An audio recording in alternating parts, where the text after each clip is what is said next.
बाबूजी हली संभाली अपन पोता के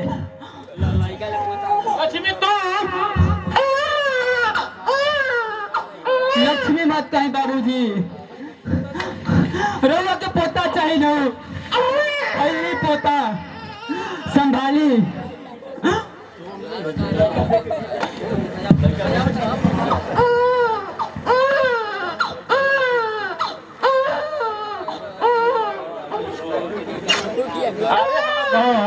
अरे हमर लाल अरे हमर मुन्ना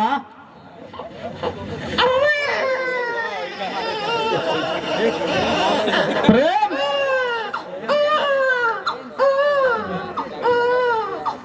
प्रेम देख आज हमारा के हजारों हजार धान मिल गई आज हमारा के पोता मिल गई बाबूजी तुम्हारा पोता के धुन लगल बा हमारा लक्ष्मी कहाँ बाड़ी लक्ष्मी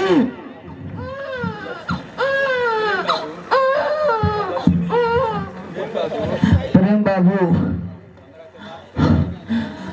और तू हमरा के माफ कर दिया तुहार हमार नाता बस इतना ही दिन के रहे और संभाल के रखियो मुन्ना के हम जात पानी तोरा कुछ न हो लक्ष्मी तोरा कुछ न हुई प्रेम बाबू अगर हमारे प्रदीप भाई आई हैं तो हम उनका खातिर राखी रख ले भाई उनका के राखी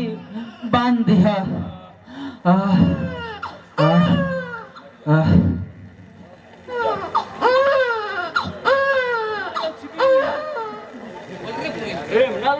ना लक्ष्मी ना तू हमरा के छोड़ के नहीं गुजार सकत लक्ष्मी ना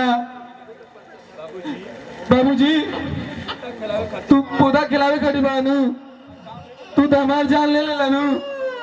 तू तो हमारी जिंदगी खराब कर दिला बाबूजी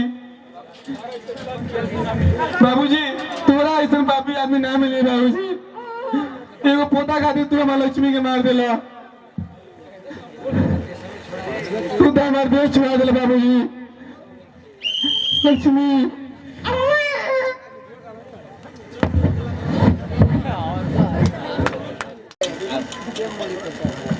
हम आ गई दीदिया हम आ गई नहीं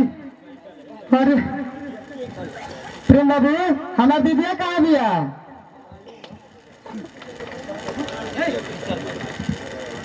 प्रदीप भैया तुम्हारा दीदिया तो ही दुनिया छोड़ के चल गई ना ना प्रेम बाबू ई नहीं कह सकत हम उनका खातिर नैहर के चुनरी लेके आई बानी राखी बनवावे खातिर दीदिया हे दीदिया दीदी कितना रे दीदिया ओए देख तोरा खातिर लाई गई नैहर के चुनरी दीदिया उतना रे दीदिया हे दीदी ये तो कार हो गई तो अपना इंतजार में कोई प्रेम दीदी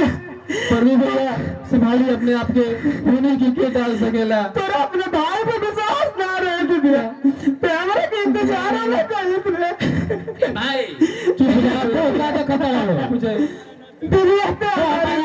ये दुनिया में कहू के छोड़े नहीं खे ई अपन जब सहोदर भाई हो तो छोड़ी ना ले चलो हम अंतिम संस्कार करी जा हो जाए प्रेम भैया चुप हो जाए प्रदीप भैया चुप हो जाए देखिए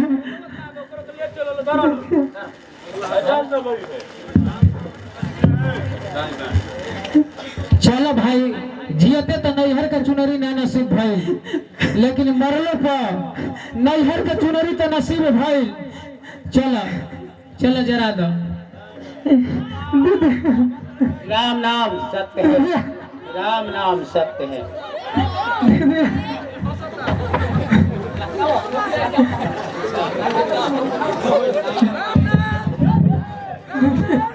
देखी जा शमशान घाट के सीधा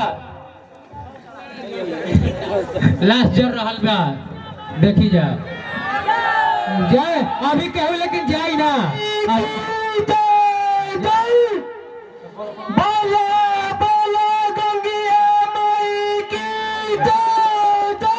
अभी सर्टिफिकेट भी तरह है सब लड़कन के अब बाद होई